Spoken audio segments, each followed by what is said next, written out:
Lumaki ang anak ko na ikinahiya ako, pero hindi niya alam ang katotohanan. Hindi ko ito sinabi noon, hindi ko rin ipinaliwanag, pinili kong manahimik, kahit masakit. Habang lumalaki siya, unti-unti akong nawawala sa mundo niya. Hindi dahil ayaw ko, hindi dahil pinabayaan ko siya, kundi dahil may dahilan akong hindi niya kailanman nalaman. Akala niya, ako ang kahihiyan. Akala niya, kulang ako bilang magulang. Pero sa likod ng bawat katahimikan, may isang katotohanang binabaon ko araw-araw. At kapag nalaman mo ang buong kwento, maiintindihan mo kung bakit minsan ang pinakamalaking sakripisyo ay ang piliing mawala sa buhay ng mahal mo. Kung ang kwentong ito ay may kahulugang tumama sa puso mo, pindutin ang like sa mag-subscribe sa likod ng mga pintig. Dito, hindi lang tayo nakikinig ng mga kwento. Sama-sama nating binubuksan ang mga sugat na matagal ng tahimik. Manatili ka hanggang dulo dahil ang katotohanan na ito ay hindi niya inasahan at maaaring hindi mo rin. Hindi ko agad napansin ang pagbabago. Walang sigawan, walang pagtatalo, walang malinaw na pagtanggi. Tahimik lang pero sapat para masaktan. Noong bata pa siya, hawak niya lagi ang kamay ko. Kahit saan kami magpunta, hindi siya bumibitaw. Para sa kanya, ako ang buong mundo. At sa bawat ngiti niya, pakiramdam ko sapat na ako. Hindi perpekto, hindi mayaman, pero buo. Habang lumilipas ang mga taon, unti-unting nagbago ang lahat. Hindi biglaan, parang pag-urong ng alon sa dalampasigan. Una, hindi na niya ako hinahawakan sa mataong lugar. Sumunod, nauuna na siyang maglakad. Hanggang sa dumating ang panahong parang estranghero na lang ako sa tabi niya. Kapag may mga kaklase siyang nakakasalubong, bigla siyang bumibilis ng lakad. Kapag tinatawag ko ang pangalan niya, hindi siya lumilingon agad. At kapag may nagtatanong kung sino ako, may sandaling katahimikan bago siya sumagot. Hindi niya ako itinaboy. Hindi niya rin ako sinaktan ng salita. Pero ramdam ko ang bigat ng distansya, ang uri ng sakit na walang sugat pero araw-araw dumudugo sa loob. Sa mga pagtitipon sa paaralan, palagi siyang may dahilan kung bakit hindi ako kailangang sumama. Okay na po, kaya ko na. Hindi na kailangan. May gagawin ka pa. At bawat beses na maririnig ko yon, ngumngiti lang ako. Isang ngiting puno ng pag-unawa, kahit hindi ko talaga nauunawaan kung kailan ako naging dahilan ng kanyang hiya. Sa bahay, tahimik siya. Sa akin, mas tahimik. Nais kong magtanong. Nais kong ipaglaban ang lugar ko bilang magulang. Pero sa tuwing titingnan ko ang mga mata niya, may nakikita akong ayaw kong sirain. Isang pangarap na mas malaki kaysa sa kaya kong ibigay. Doon ko unang naramdaman ang isang masakit na katotohanan. May mga anak na hindi sinasadyang ilayo ang sarili nila, hindi dahil hindi sila mahal, kundi dahil natatakot silang mapabilang sa mundong kinalakihan nila. At sa bawat araw na pinipili kong manahimik, unti-unti kong tinatanggap ang isang papel na hindi ko inakalang gagampanan ko, ang maging magulang na naroon, pero hindi na nakikita. Sa likod ng bawat pintig ng puso ko may tanong na paulit-ulit bumubulong. Kailan ako naging kulang? Kailan ako naging dahilan ng kanyang paglayo? At hindi ko alam na ang katahimikang iyon ang simula ng mas malalim na sugat na pareho naming dadalhin. Kung akala mo distansya lang ang sakit, maghintay ka. Dito nagsimulang bumigat ang lahat. Hindi ko kayang ibigay sa kanya ang mundong nakikita niya sa iba. Habang tumatanda siya, mas lumilinaw ang mga pagkukulang ko, hindi dahil ipinakita niya, kundi dahil kusa kong nakita. May mga ama na hinahatid ang anak sa paaralan gamit ang bagong sasakyan. May mga ina na kayang magbigay ng lahat ng kailangan at higit pa. Ako, bit-bit ko lang ang pagod at isang pangakong palaging kulang sa laman. Tuwing may hinihiling siya, hindi siya nagagalit kapag hindi ko maibigay. Mas masakit doon ang ngiti niyang pilit, ang ngiting nagsasabing naiintindihan ko kahit hindi niya dapat intindihin. Kawit na, pangmuling pagkakabit, gitna. May mga sandaling ang katahimikan ng isang bata ay mas mabigat kaysa sa anumang reklamo. Napansin kong mas pinipili niyang humingi ng tulong sa iba. Mas komportable siyang makinig kaysa magsalita kapag ako ang kaharap. At sa bawat hakbang niya palayo, pakiramdam ko may hinuhubog siyang mundong wala na ako. Sinisi ko ang sarili ko. Sinukat ko ang halaga ko base sa hindi ko kayang ibigay. At sa prosesong iyon, unti-unti kong tinanggap ang ideyang baka tama siya. Baka hindi talaga ako sapat. Sa gabi, kapag tahimik na ang lahat, doon ko nararamdaman ang bigat. Hindi inggit, hindi galit, kundi takot. Takot na balang araw, tuluyan na akong mawala sa kwento ng buhay niya. Kawit na pangmuling pagkakabit, gitna. Kung iniisip mong ito ay kwento ng kahirapan, hindi pa. May mas malalim pang dahilan. May mga desisyong ginawa ako na hindi niya alam. Mga pagpiling mas madaling itago kaysa ipaliwanag. At sa bawat sakripisyong iyon, pinili kong akuin ang papel ng taong hindi dapat ipagmalaki. Akala niya kulang ako dahil mahina ako. Hindi niya alam na minsan ang pagiging sapat ay nangangahulugang manatiling tahimik kahit ikaw ang nasasaktan. Pinanood ko siyang mangarap, pinanood ko siyang lumayo. At sa bawat tagumpay niya may bahagi ng puso kong natuwa at may bahaging unti-unting nawawala. Hanggang sa dumating ang panahong hindi na lang distansya ang namagitan sa amin, kundi isang desisyong hindi na maaaring bawiin. Panghuli para sa suspense, pangwakas. At kung sa tingin mo ito na ang pinakamabigat na bahagi ng kwento, maghintay ka. Dahil ang dahilan kung bakit ko piniling maging kulang sa mata niya ay isang katotohanang babaguhin ang lahat kapag ito'y tuluyang nabunyag. May mga gabi na hindi niya alam kung nasaan ako.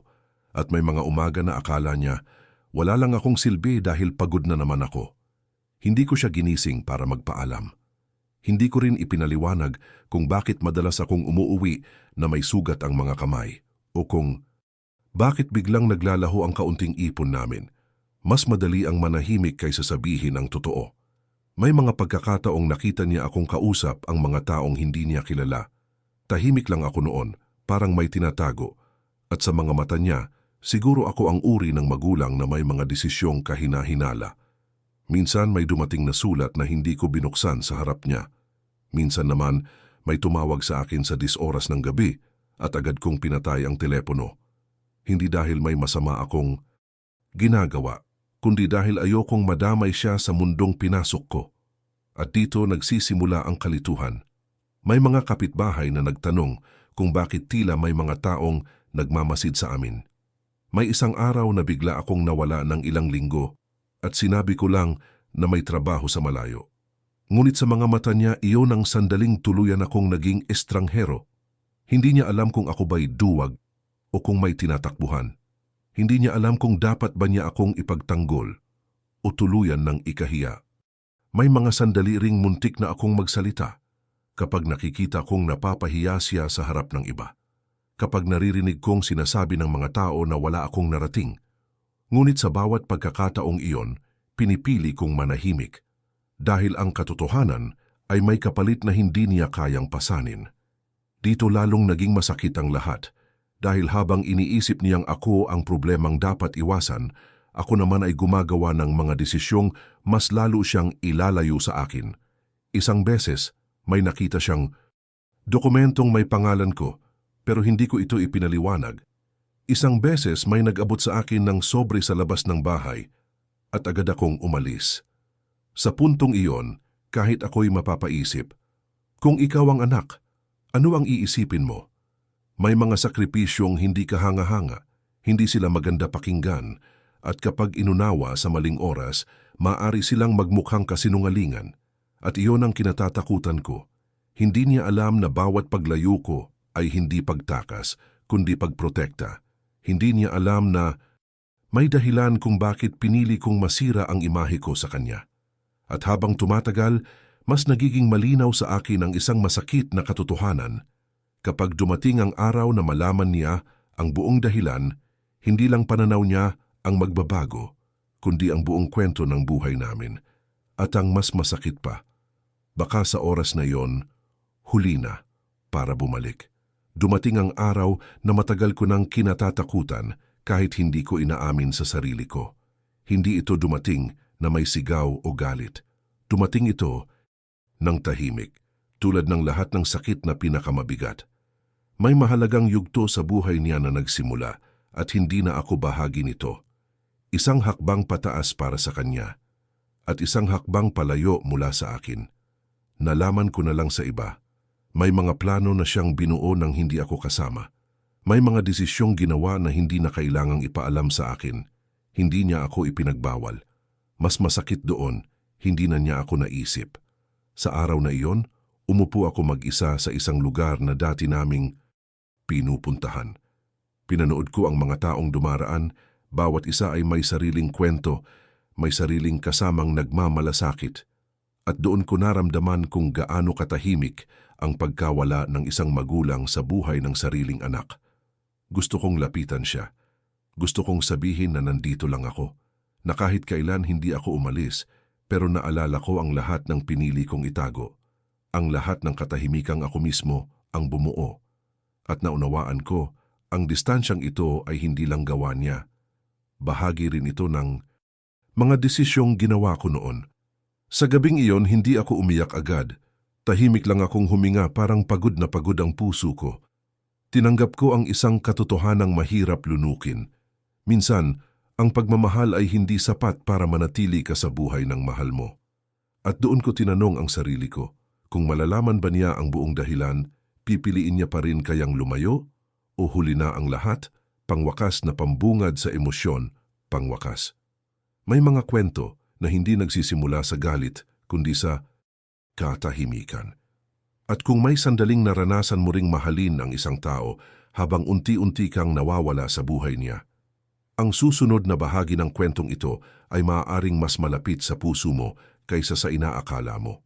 Hindi ko inaasahan na may darating na araw na ang katahimikan ko ay magkakaroon ng boses. Hindi mula sa akin kundi mula sa ibang tao. Nagsimula ito sa isang simpleng tanong. Isang tanong na walang intensyong manakit pero parang kutsilyong dahan-dahang sumundot sa matagal ng sugat. May isang taong matagal ko nang iniiwasan, hindi dahil kaaway, kundi dahil siya ang isa sa iilang nakakaalam na may mga bagay akong hindi sinasabi. Siya ang taong nakakita ng ilang piraso ng katotohanan kahit hindi niya hawak ang buong larawan. At sa araw na iyon, nagtagpo sila ng anak ko. Hindi ko alam ang usapan nila. Hindi ko narinig ang mga salitang binitiwan. Pero naramdaman ko ang epekto. Parang may biglang nagbago sa hangin sa pagitan namin. Kinabukasan, pag-uwi ko, hindi na siya tulad ng dati. Hindi na siya malamig, hindi na siya iwas, pero hindi rin siya mainit. Para siyang taong may natuklasan ngunit hindi pa alam kung paano hahawakan.